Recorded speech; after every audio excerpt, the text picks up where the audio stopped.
हाय, मैं हूँ stranger explainer और आज हम बात करेंगे मानसिक उपचार की व्यावहारिक तकनीकों के बारे में। मानसिक उपचार सिर्फ एक विचार नहीं है, यह एक प्रक्रिया है जो रोजमर्रा की जिंदगी में उपयोगी हो सकती है। मानसिक स्वास्थ्य हमारे जीवन का एक महत्वपूर्ण हिस्सा है और आज की दुनिया में इससे जुड़े कई व्यावहारिक तरीके उपलब्ध हैं जो आपके अवचेतन मन की शक्ति का इस्तेमाल कर सकते हैं। तो चलिए जानते हैं कुछ आसान और प्रभावी मानसिक उपचार की तकनीकें जिन्हें आप अपने जीवन में तुरंत लागू कर सकते हैं।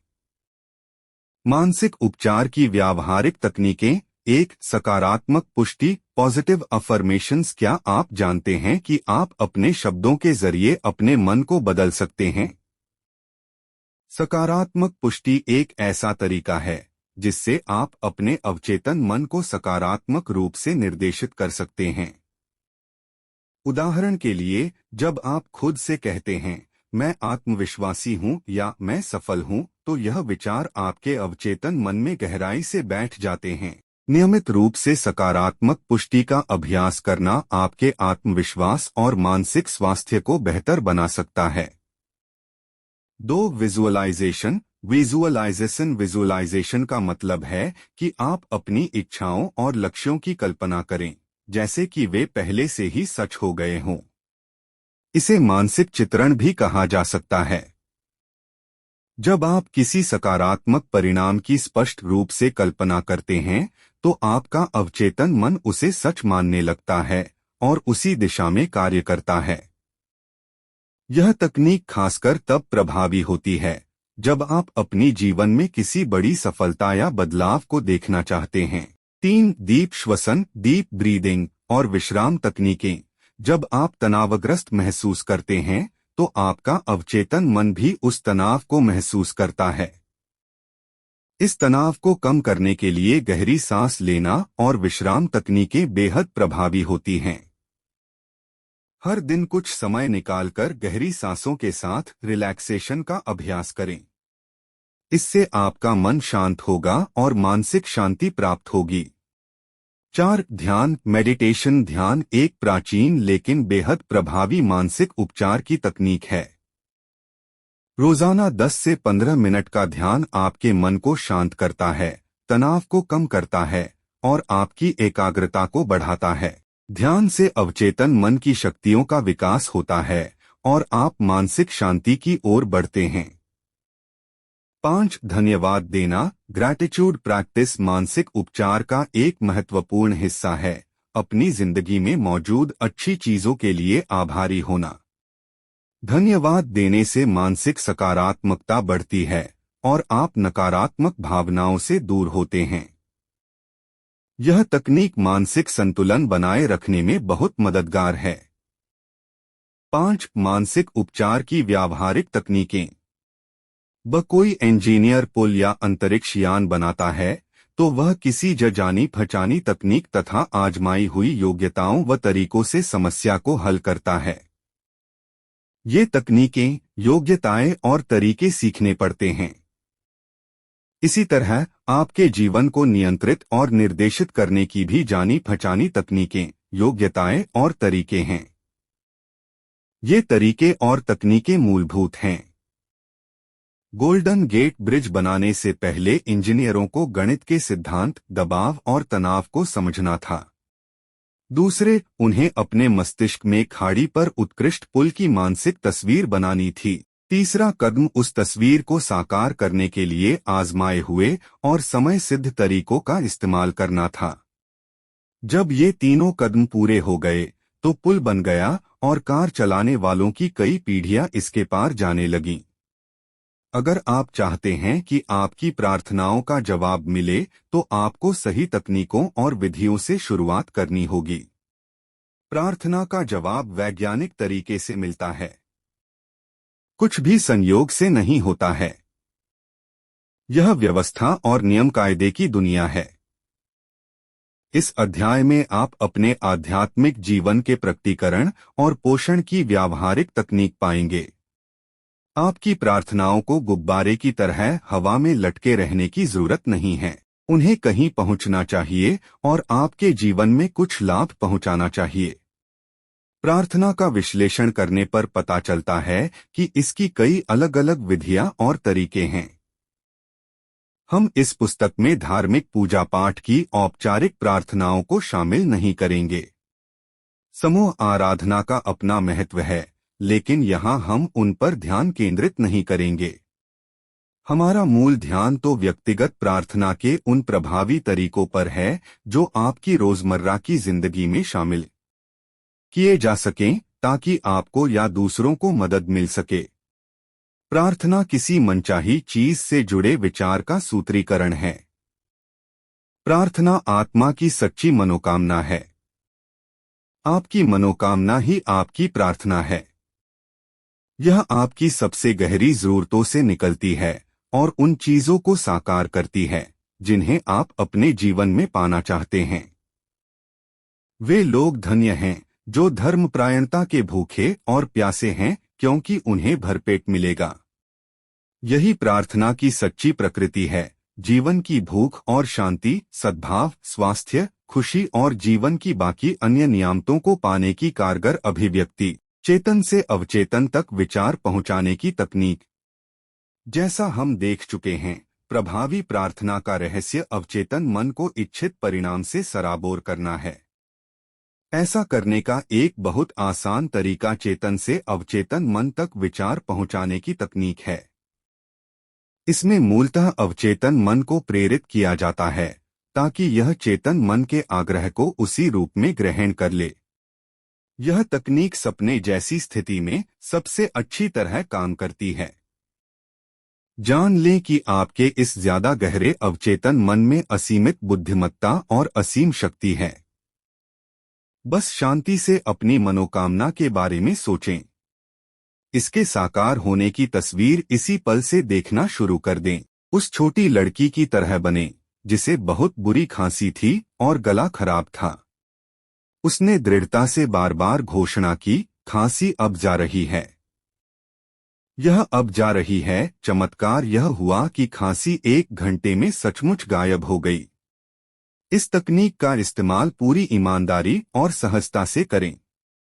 आपका अवचेतन आपके ब्लूप्रिंट को स्वीकार कर लेगा। अगर आप अपने और परिवार के लिए नया घर बनवा रहे हैं, तो आप उसके ब्लूप्रिंट में गहरी रुचि लेंगे। आप यह सुनिश्चित करना चाहेंगे कि भवन निर्माता आपके ब्लूप्रिंट का अक्षरशः पालन करे। आप उसके द्वारा लगाई जाने वाली निर्माण सामग्री पर भी नजर रखेंगे।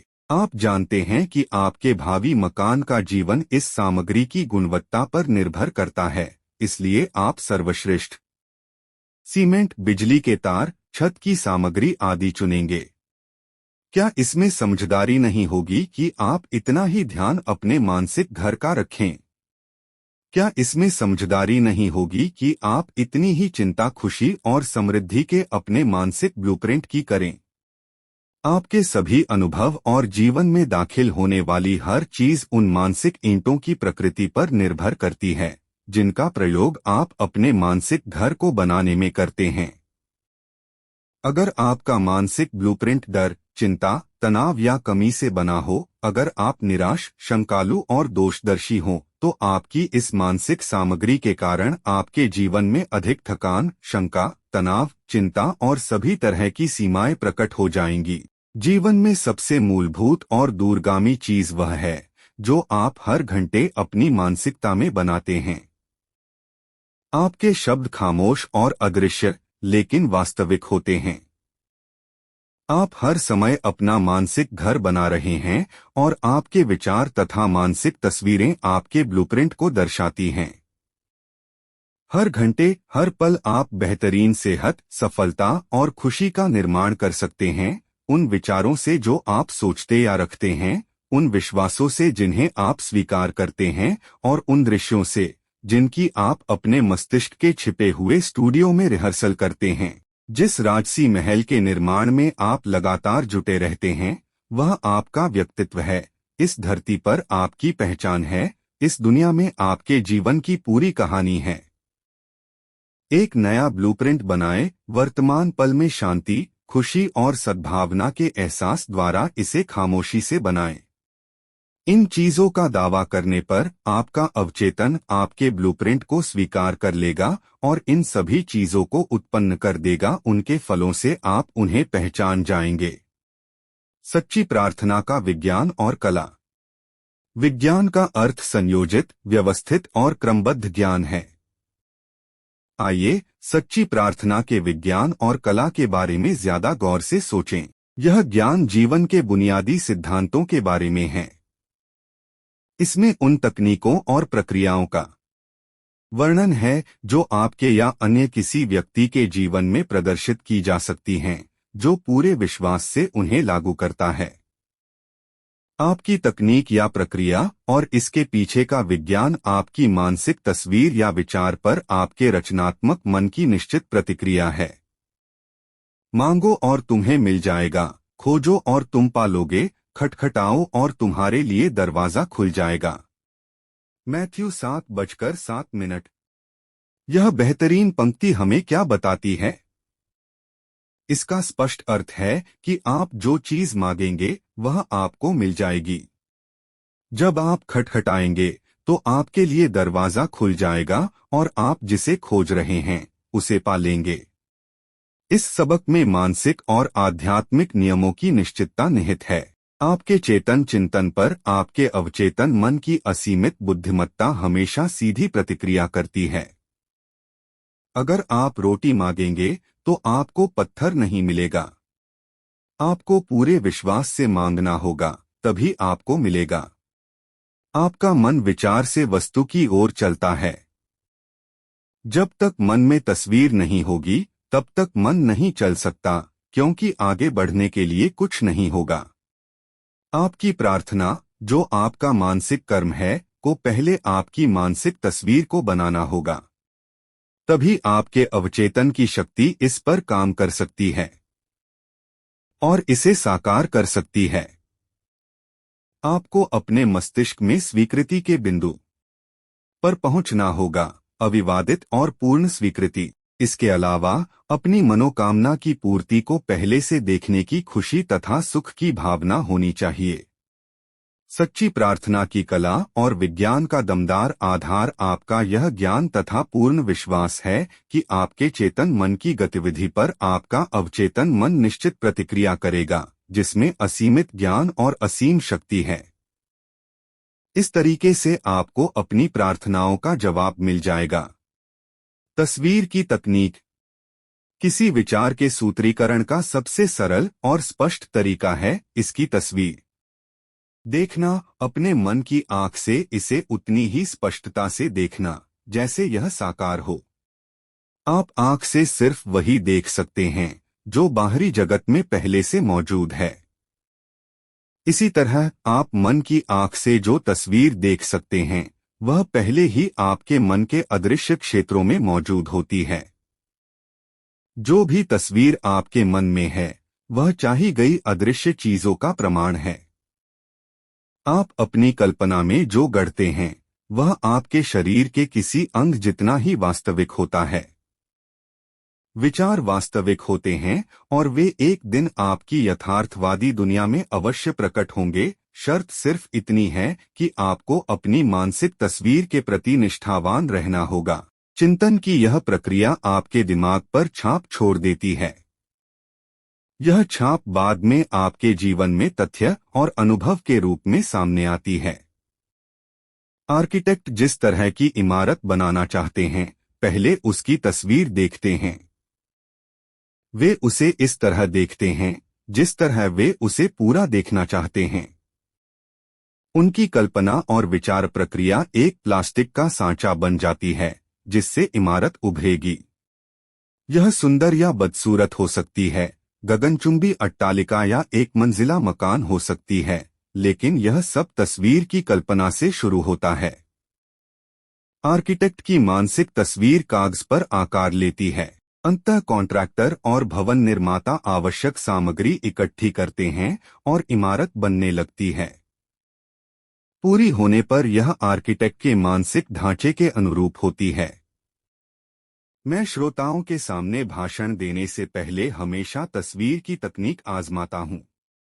मैं अपने मस्तिष्क को शांत कर लेता हूँ ताकि विचार की तस्वीर अवचेतन मन तक पहुँचा सकूं। फिर मैं पूरे सभागृह की तस्वीर देखता हूँ। इसकी कुर्सियां पुरुषों और महिलाओं से भरी हैं। वे अपने भीतर की असीमित उपचार शक्ति से उत्साहित हैं। मैं उन्हें स्वस्थ, खुश और स्वतंत्र देखता हूँ। अपनी कल्पना में यह विचार लाने के बाद मैं इस मानसिक तस्वीर को बनाए रखता हूँ और कल्पना करता हूँ कि लोग कह रहे हैं, मैं ठीक हो गया, मुझे बहुत अच्छा लग रहा है, मेरा कायापलट हो गया। मैं लगभग 10 मिनट तक ऐसा करता हूँ।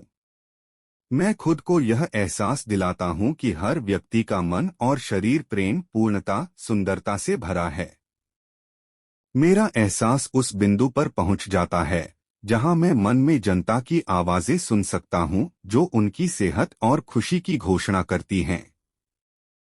फिर मैं पूरी तस्वीर को मुक्त कर देता हूं और मंच पर पहुंच जाता हूं। इस तकनीक का प्रयोग करने के बाद मैं जब भी बोलता हूं तो हर बार कुछ लोग बाद तक रुककर मुझे बताते हैं कि उन्हें उनकी प्रार्थनाओं का जवाब मिल गया। मानसिक फिल्म विधि। जैसा पुरानी कहावत दावा करती है, एक तस्वीर 1000 शब्दों के बराबर है, इस तथ्य पर जोर दिया जाना चाहिए कि अवचेतन मन किसी भी तस्वीर को साकार कर देगा, बशर्ते उसके पीछे आस्था हो। इस तरह काम करो जैसे मैं हूं और मैं सचमुच मौजूद रहूंगा। कुछ साल पहले मैं मिडवेस्ट में एक लेक्चर दूर पर था। इस सिलसिले में मुझे कुछ राज्यों में जाना पड़ा। मैं उस इलाके में एक स्थायी जगह चाहता था ताकि मैं जरूरतमंद लोगों की सेवा कर सकूं। मैंने काफी दूर दूर तक यात्रा की, लेकिन स्थायी जगह के विचार को नहीं भूला। एक रात को स्पोकेन, वॉशिंगटन में मैं अपने होटल के कमरे में पलंग पर आराम कर रहा था। मैंने अपने ध्यान को स्थिर कर लिया। शांत और निष्क्रिय तरीके से मैंने कल्पना की कि मैं बहुत बड़े जन समुदाय के सामने भाषण दे रहा था। मैंने सुनने वाले लोगों से कहा, मुझे यहाँ आकर खुशी हुई, मैंने इस आदर्श अवसर के लिए प्रार्थना की है। मैंने अपने मन की आंख से काल्पनिक भीड़ को देखा और मुझे यह वास्तविक लगी। मैंने किसी अभिनेता की तरह इस मानसिक फिल्म का नाटकीयकरण किया।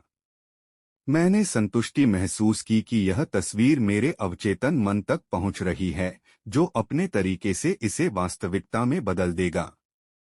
अगली सुबह जागने पर मुझे काफी शांति और संतुष्टि का एहसास हुआ। कुछ दिन बाद मेरे पास मिडवेस्ट के एक संस्थान का फोन आया। वे मुझे अपना डायरेक्टर बनाना चाहते थे। मैंने प्रस्ताव स्वीकार कर लिया और कई साल तक वहां पर बहुत ही संतुष्टिदायक काम करने का आनंद लिया। जिस तरीके का वर्णन मैंने किया है, उसे अक्सर मानसिक फिल्म विधि, मेंटल मूवी मेथड कहा जाता है। मुझे बहुत से लोगों के पत्र मिलते हैं जिन्होंने मेरी पुस्तकें पढ़ी हैं या मेरे भाषण सुने हैं। वे मुझे इस तकनीक से हासिल हुए आश्चर्यजनक परिणामों के बारे में बताते हैं। मानसिक फिल्म विधि एक क्षेत्र में खास उपयोगी लगती है, जायदाद बेचना। अगर आप कोई मकान या जायदाद बेचना चाहते हैं तो मेरा सुझाव है कि आप पहले तो अपने मन में यह संतुष्टि कर लें कि आपके द्वारा तय कीमत सही है और आपके तथा खरीदार दोनों के हिसाब से न्यायपूर्ण है। इसके बाद अपने मस्तिष्क को शांत कर लें, शिथिल हो जाए, विश्राम करें और उन्नीदी, निष्क्रिय अवस्था में चले जाएं ताकि समस्त मानसिक प्रयास न्यूनतम हो जाएं। अब अपने हाथों में चेक की तस्वीर देखें। चेक पाने पर खुशी मनाएं, चेक के लिए धन्यवाद दें और अपने मस्तिष्क में बनी पूरी मानसिक फिल्म की सहजता अनुभव करते हुए सो जाएं। आपको इस तरह काम करना है जैसे यह सच हो चुका हो। ऐसा करने से अवचेतन मन पर इसकी छाप बन जाएगी। फिर असीमित बुद्धिमत्ता उस खरीदार को आपकी ओर आकर्षित करेगी जो उस जायदाद को सचमुच चाहता है और जो इसे प्रेम करेगा तथा इसमें समृद्ध होगा। मस्तिष्क के अधिक गहरे प्रवाह से खरीदने और बेचने वाले एक साथ आ जाते हैं। आस्था होने पर मन में रखी मानसिक तस्वीर हकीकत बन जाएगी। बॉडोइन तकनीक। चार्ल्स बॉडोइन फ्रांस के रूसो इंस्टीट्यूट में प्रोफेसर थे। वे new Nancy school of healing के कुशल साइकोथेरेपिस्ट और शोध निदेशक थे। उन्होंने पाया कि अवचेतन मन को प्रभावित करने का सबसे अच्छा तरीका उन्नीदी, निष्क्रिय या नींद जैसी अवस्था में पहुंचना है, जहां सारे प्रयास कम से कम हो जाएं। फिर चिंतन द्वारा यह विचार शांत, निष्क्रिय, ग्रहणशील तरीके से अवचेतन तक पहुंचाया जाता है। जैसा बॉडोइन ने स्पष्ट किया, ऐसा करने, अवचेतन मन को भरने का एक आसान तरीका सुझाई वस्तु के विचार को सघन करना है, इसे तत्काल याद होने वाले संक्षिप्त वाक्यांश में व्यक्त करना है और लोरी की तरह बार बार दोहराना है। कुछ साल पहले लॉस एंजेलिस की एक युवा विधवा लंबे और कटु पारिवारिक विवाद में उलझ गई थी। उसके स्वर्गीय पति ने पूरी जायदाद उसके नाम कर दी थी, लेकिन पहली शादी से उसके बेटे बेटियों ने वसीयत को गैरकानूनी ठहराने के लिए मुकदमा दायर कर दिया था। उन्होंने विधवा के समझौते के प्रस्तावों को ठुकरा दिया था। जब इस विधवा ने मेरी मदद मांगी तो मैंने उसे बॉडोइन तकनीक बनाई। मैंने उससे कहा कि वह अपनी आवश्यकता को कुछ शब्दों में भर ले ताकि यह उसकी याद पर आसानी से अंकित हो सके। उसने जो वाक्यांश चुना वह था, यह दैवी इच्छा के अनुरूप पूर्ण हुआ। इन शब्दों से उसका मतलब था कि असीमित बुद्धि, जो उसके अवचेतन मन के नियमों द्वारा काम कर रही थी, सामंजस्य के सिद्धांत द्वारा सामंजस्यपूर्ण निष्कर्ष निकालेगी। 10 रातों तक हर रात वह एक कुर्सी पर बैठी और अपने शरीर को सुनियोजित तरीके से शिथिल करके उन्नीदी अवस्था में पहुंची। फिर उसने धीरे धीरे, शांति और भावना से यह वाक्य बार बार दृढ़ता से कहा, यह दैवी इच्छा के अनुरूप पूर्ण हुआ। उसे आंतरिक शांति का एहसास हुआ। फिर वह गहरी, सामान्य नींद में सो गई। 11वें दिन सुबह जागने पर उसे सुखद एहसास हुआ। उसे विश्वास था कि यह सचमुच पूर्ण हो गया था। उसी दिन उसके वकील ने उसे फोन किया। विपक्षी वकील और उसके मुवक्किल समझौते के लिए तैयार हो गए थे। सामंजस्यपूर्ण समझौता हो गया और मुकदमा वापस ले लिया गया। नींद की तकनीक। उन्नीदी, निष्क्रिय अवस्था में प्रयास न्यूनतम हो जाते हैं। उन्नीदी अवस्था में चेतन मन काफी हद तक निष्क्रिय हो जाता है। इसका कारण यह है कि अवचेतन सोने से ठीक पहले और जागने के ठीक बाद ही सबसे शक्तिशाली होता है। इस अवस्था में आपकी इच्छा को अवचेतन मन तक पहुंचने से रोकने वाले नकारात्मक विचार मौजूद नहीं होते हैं। मान लें आप किसी विनाशक आदत से छुटकारा पाना चाहते हैं। इसके लिए आरामदेह मुद्रा अपना लें, अपने शरीर को शिथिल कर दें और स्थिर हो जाएं। उन्नीदी अवस्था में जाएं और बार बार किसी लोरी की तरह दोहराते रहें, मैं इस आदत से पूरी तरह से आजाद हूं, मैं सद्भाव और पूर्ण मानसिक शांति महसूस कर रहा हूं। इन शब्दों को रात और सुबह 5-10 मिनट तक धीरे धीरे, शांति और प्रेम से दोहराएं। बार बार दोहराने से शब्दों का भावनात्मक महत्व बढ़ जाता है। जब नकारात्मक आदत जोर मारे तो इस फॉर्मूले को दोहरा लें। इस तकनीक से आप अवचेतन को विचार स्वीकार करने के लिए प्रेरित करते हैं और उपचार हो जाता है। धन्यवाद तकनीक। बाइबल में पौल सुझाव देते हैं कि हम अपने आग्रहों के साथ प्रशंसा करें और धन्यवाद दें। प्रार्थना के इस आसान तरीके से असाधारण परिणाम मिलते हैं। कृतज्ञ हृदय ब्रह्मांड की रचनात्मक शक्तियों के हमेशा करीब होता है, जिससे साझे संबंध के नियम तथा क्रिया और प्रतिक्रिया के ब्रह्मांडीय नियम के आधार पर इसकी ओर असंख्य नियामतें प्रवाहित होती हैं। हाल ही में एक युवा माँ ने मुझे इस तकनीक के बारे में अपना अनुभव बताया।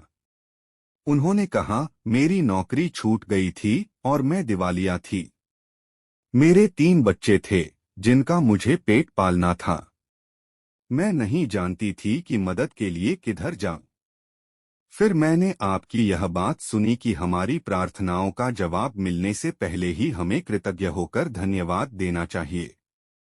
ऐसा लगा जैसे मेरे दिमाग की बत्ती जल गई हो।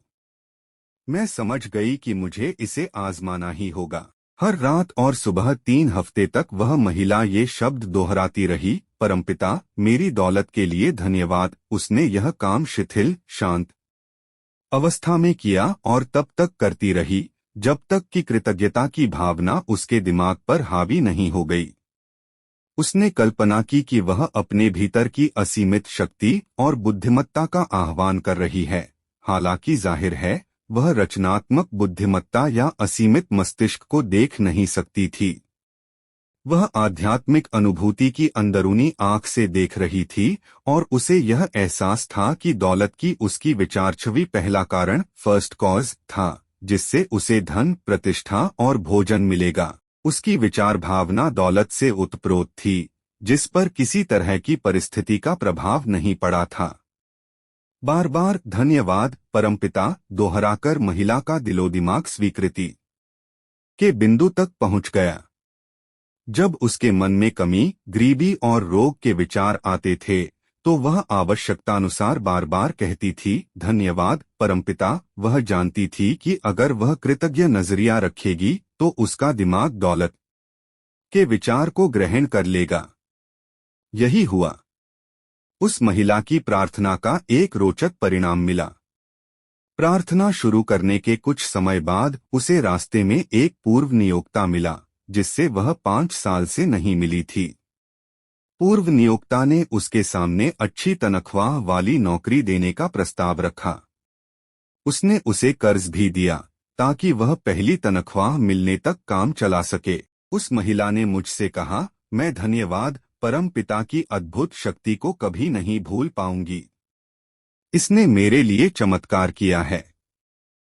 सकारात्मक घोषणा का तरीका। सकारात्मक घोषणा का प्रभाव काफी हद तक इसके शब्दों में निहित सत्य और अर्थ की आपकी समझ से तय होता है। प्रार्थना में निरर्थक दोहराव न करें। सकारात्मक घोषणा की शक्ति निश्चित और स्पष्ट सकारात्मक बातों के बुद्धिमत्तापूर्ण अमल में है। मान लें स्कूल का कोई बच्चा 3 और 3 को जोड़कर ब्लैकबोर्ड पर 7 लिख देता है। टीचर गणित की निश्चितता से घोषणा करता है कि 3 और 3 6 होते हैं। इसके बाद बच्चा अंकों को बदल देता है। टीचर की घोषणा से 3 और 3 6 नहीं हुए। यह तो पहले से ही गणित की सच्चाई थी। इसी सच्चाई के कारण बच्चे ने ब्लैकबोर्ड के अंक बदल दिए। बीमार होना असामान्य है, स्वस्थ होना सामान्य है। स्वास्थ्य आपके अस्तित्व की सच्चाई है। जब आप स्वास्थ्य, सामंजस्य और खुद के लिए या किसी दूसरे के लिए शांति की सकारात्मक घोषणा करते हैं तथा जब आपको यह एहसास होता है कि आपके अस्तित्व के शाश्वत सिद्धांत हैं, तो आप अवचेतन मन के नकारात्मक ढांचे को अपनी आस्था और घोषणा के अनुरूप दोबारा व्यवस्थित कर लेते हैं। प्रार्थना की सकारात्मक घोषणा का परिणाम जीवन के सिद्धांतों पर बल देने पर निर्भर करता है, चाहे स्थिति कैसी भी दिखे। एक पल के लिए विचार करें, गणित का एक सिद्धांत होता है, लेकिन गलती का कोई सिद्धांत नहीं होता। सच्चाई का एक सिद्धांत होता है, लेकिन बेईमानी का नहीं होता। बुद्धि का एक सिद्धांत होता है, लेकिन अज्ञान का नहीं होता। सद्भाव का एक सिद्धांत होता है, लेकिन मनमुटाव का नहीं होता। स्वास्थ्य का एक सिद्धांत होता है, लेकिन बीमारी का नहीं होता। और समृद्धि का एक सिद्धांत होता है, लेकिन गरीबी का नहीं होता। जब इंग्लैंड के एक अस्पताल में गॉलस्टोन्स हटाने का मेरी बहन का ऑपरेशन होने वाला था, तो मैंने सकारात्मक घोषणा के तरीके का प्रयोग किया।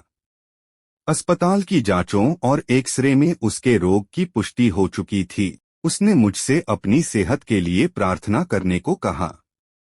मैं 6000 मील से ज्यादा दूर था, लेकिन इससे मैं विचलित नहीं हुआ। मस्तिष्क सिद्धांत में समय और दूरी का कोई महत्व नहीं होता है।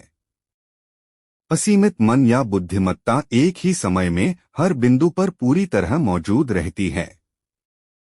दिन में कई बार मैंने अपनी बहन के रोग के लक्षणों और उसके शारीरिक व्यक्तित्व के विचार को दूर किया। शांति और विश्वास से मैंने इस बात की सकारात्मक घोषणा की, यह प्रार्थना मैं अपनी बहन कैथरीन के लिए कर रहा हूँ। वह आराम और चैन से है, संतुलित और पूरी तरह शांत। अवचेतन मन की जिस उपचारक बुद्धि ने उसके शरीर को बनाया है, वह अब उसके अस्तित्व की हर कोशिका, स्नायु, ऊतक, मांसपेशी और अस्थि को बदल रही है। यह बदलाव उसके अवचेतन मन में समाहित सभी अंगों के आदर्श ब्लूप्रिंट के अनुरूप हो रहा है। शांति और खामोशी से उसके अवचेतन मन के सभी विकृत विचार तंत्र हट रहे हैं और घुल रहे हैं। उसके अस्तित्व के हर अणु में जीवन सिद्धांत की जीवंतता, पूर्णता और सुंदरता प्रकट हो रही है। वह अब उन उपचारक तरंगों को ग्रहण कर रही है जो उसमें नदी की तरह प्रवाहित हो रही हैं, तथा उसे पूर्ण स्वास्थ्य, सामंजस्य और शांति दे रहे हैं।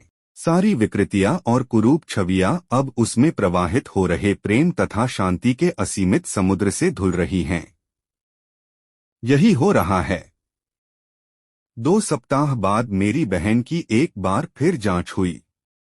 आश्चर्यजनक बात यह थी कि इस बार उसके एक्सरे में कोई गड़बड़ नहीं निकली। उसके डॉक्टर ने कहा कि उसकी हालत में उल्लेखनीय सुधार हुआ था और अब ऑपरेशन की कोई जरूरत नहीं थी। सकारात्मक घोषणा का मतलब यह कहना है कि ऐसा ही है। जब आप सारे विपरीत प्रमाणों के बावजूद इस मानसिक नजरिए को सच मानते हैं, तो आपको अपनी प्रार्थना का जवाब जरूर मिलेगा।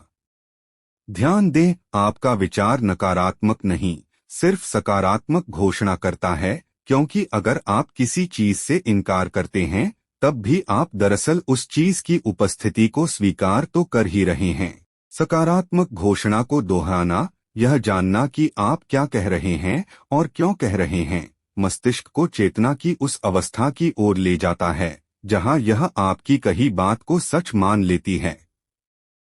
जीवन की सच्चाइयों की तब तक सकारात्मक घोषणा करते रहें जब तक कि आपको संतुष्टिदायक अवचेतन प्रतिक्रिया न मिल जाए। तार्किक विधि, यह तकनीक इसके नाम के अनुरूप है। यह डॉक्टर फिनीस पार्कहर्स्ट क्विम्बी के अद्भुत कार्य से विकसित हुई है। डॉक्टर क्विम्बी मानसिक और आध्यात्मिक उपचार के क्षेत्र में अग्रणी थे और 1 सदी से भी पहले बेलफास्ट, मैन में इलाज करते थे।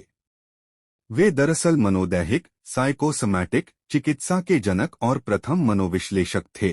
उनमें मरीज के कष्ट और दर्द के कारण को अतीन्द्रिय तरीके से भांपने की उल्लेखनीय क्षमता थी।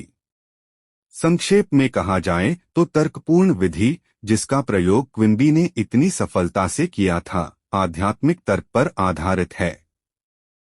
आप मरीज और खुद को यह विश्वास दिलाते हैं कि रोग आपके अवचेतन मन के झूठे विश्वासों, निराधार डरों और नकारात्मक ढांचों के कारण है। आप अपने मस्तिष्क में स्पष्टता से इस पर तर्क करते हैं और रोगी को विश्वास दिला देते हैं कि बीमारी विचार के एक विकृत, ऐंठन भरे ढांचे के कारण है जो शरीर में प्रकट हो गया है। किसी बाहरी शक्ति या कारणों में गलत विश्वास अब रोग के रूप में बाहर आ गया है, लेकिन विचारों को बदलकर रोग का उपचार किया जा सकता है। आप रोगी के सामने स्पष्ट करते हैं कि विश्वास का परिवर्तन ही हर उपचार का आधार है। आप यह भी बताते हैं कि अवचेतन मन ने शरीर और इसके सभी अंगों की रचना की है, इसलिए यह जानता है कि इसका कैसे उपचार होता है। इसीलिए यह इसका उपचार कर सकता है और यह आपके बोलते समय भी ऐसा ही कर रहा है। अपने मन की अदालत में आप बहस करते हैं कि रोग मस्तिष्क की विकृत विचार छवि की छाया है। आप अंदरूनी उपचारक शक्ति के समर्थन में जितने भी तर्क और प्रमाण जुटा सकते हैं, उतने जुटाते हैं। आखिर इसी शक्ति ने ही तो सभी अंगों की रचना की है और इसमें ही हर कोशिका, स्नायु और ऊतक का आदर्श तंत्र है। फिर आप अपने मस्तिष्क की अदालत में अपने तथा अपने रोगी के पक्ष में फैसला सुनाते हैं। आप आस्था और आध्यात्मिक समझ द्वारा रोगी को मुक्त करते हैं। आपका मानसिक और आध्यात्मिक प्रमाण अजेय है। चूंकि सिर्फ एक ही मस्तिष्क है, इसलिए आप जिसे सच मानते हैं वह रोगी के अनुभव में प्रकट हो जाता है और उपचार हो जाता है। परम विधि आधुनिक अल्ट्रासाउंड उपचार की तरह है। दुनिया भर में कई लोग इस विधि से प्रार्थना उपचार करते हैं और उन्हें अद्भुत परिणाम मिलते हैं। परम विधि एब्सोल्यूट मेथड का प्रयोग करने वाला व्यक्ति रोगी का नाम लेता है, फिर वह ईश्वर और उसके गुणों के बारे में खामोशी से सोचता है, जैसे ईश्वर परम आनंद है, असीमित प्रेम है, असीमित बुद्धिमत्ता है, सर्वशक्तिमान है, असीमित ज्ञान है, पूर्ण सद्भाव है, अवर्णनीय सौंदर्य और पूर्णता है। जब वह इस तरह की बातें सोचता है तो उसकी चेतना ऊपर उठकर एक नए आध्यात्मिक धरातल पर पहुंच जाती है। वह महसूस करता है कि ईश्वरीय प्रेम का महासागर रोगी के मन और शरीर में मौजूद हर गड़बड़ इबड़ चीज को डुबा रहा है, जिसे दूर करने के लिए वह प्रार्थना कर रहा है। वह महसूस करता है कि ईश्वर की सारी शक्ति और प्रेम अब रोगी पर केंद्रित हो रहा है। जो भी कष्टकारी या परेशानी भरा है, वह जीवन और प्रेम के असीम महासागर की मौजूदगी में अब पूरी तरह गायब हो चुका है। प्रार्थना की परम विधि की तुलना अल्ट्रासाउंड चिकित्सा में हुए नवीनतम शोधों से की जा सकती है। लॉस एंजेलिस की एक विख्यात डॉक्टर ने मुझे हाल ही में इसके बारे में बताया। यह महिला डॉक्टर अपने काम में जिस विधि का प्रयोग करती है, वह हाई फ्रीक्वेंसी की सशक्त स्वर लहरें उत्पन्न करती है। जब इन्हें शरीर के असामान्य ऊतक वाले हिस्सों पर केंद्रित किया जाता है तो प्रभावित कोशिकाएं अल्ट्रासाउंड के प्रति गूंज व्यक्त करती हैं। ईश्वर के गुणों पर विचार करके हम चेतना में जितना ऊपर उठते हैं, सद्भाव, सेहत और शांति की उतनी ही आध्यात्मिक लहरें उत्पन्न करते हैं। जिन पर ये लहरें केंद्रित हैं, वे उन पर गूंज के रूप में प्रतिक्रिया करते हैं। प्रार्थना की इस तकनीक से कई उल्लेखनीय उपचार हुए हैं। एक अपंग व्यक्ति चलता है। डॉक्टर क्विम्बी अपने उपचारक कैरियर में परम विधि का अक्सर प्रयोग करते थे। उनकी एक पांडुलिपि बताती है कि उन्होंने किस तरह एक अपंग औरत को ठीक किया। वे उस महिला को देखने गए जो अपाहिज थी, बूढ़ी थी और बिस्तर पर पड़ी थी। वे बताते हैं कि उसकी बीमारी का कारण स्पष्ट था। वह इतने छोटे धर्ममत में कैद थी कि खड़ी नहीं हो सकती थी और चल नहीं सकती थी। वह डर और अज्ञान की कब्र में रह रही थी। चूंकि उसने बाइबल को शब्दशः लिया, इसलिए इससे डर गई। क्विम्बी ने कहा, इस कब्र में वह ईश्वर की मौजूदगी और शक्ति बंधनों को तोड़ने तथा मृत्यु से लौटने की कोशिश कर रही थी। जब महिला ने दूसरों से बाइबल के एक प्रसंग का अर्थ पूछा तो जवाब पत्थर जैसा मिला।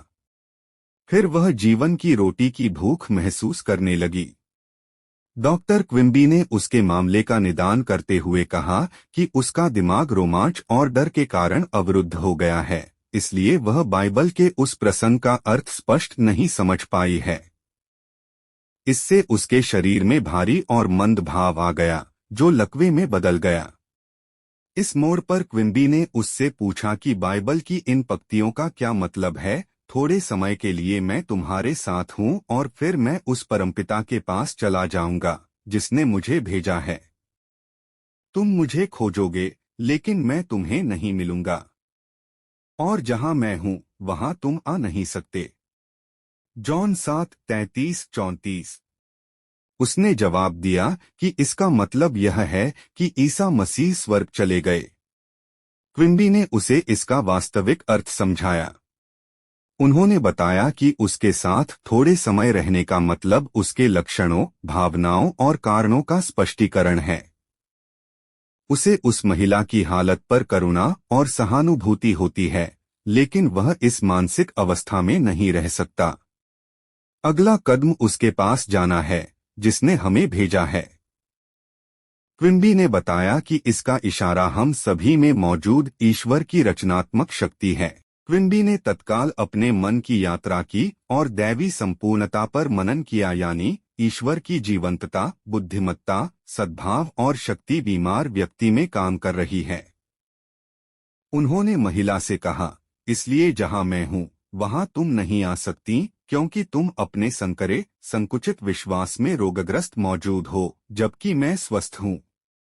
इस प्रार्थना और स्पष्टीकरण का तत्काल परिणाम मिला और उस महिला के दिमाग का कायापलट हो गया। वह बिना बैसाखियों के चलने लगी। क्विम्बी ने कहा कि यह उनके सभी उपचारों में सबसे अनूठा था।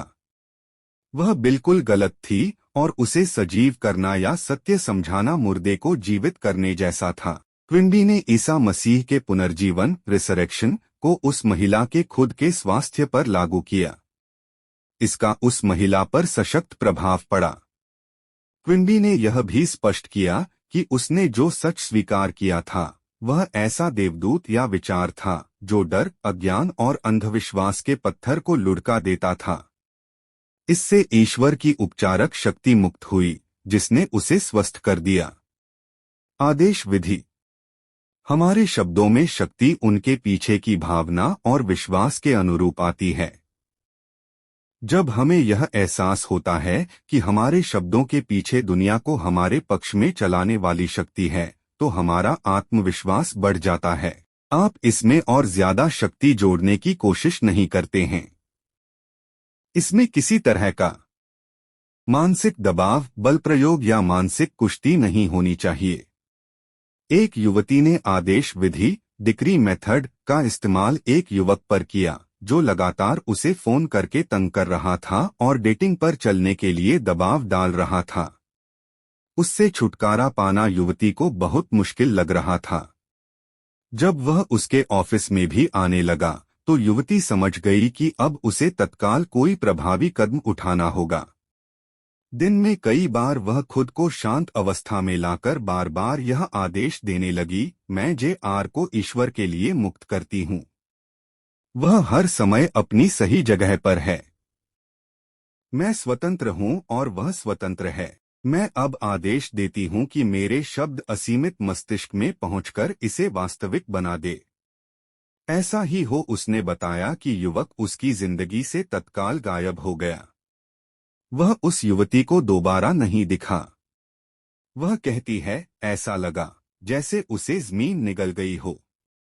तुम किसी चीज का आदेश देंगे तो यह तुम्हारे सामने रख दी जाएगी और तुम्हारे रास्ते पर रोशनी जल जाएगी।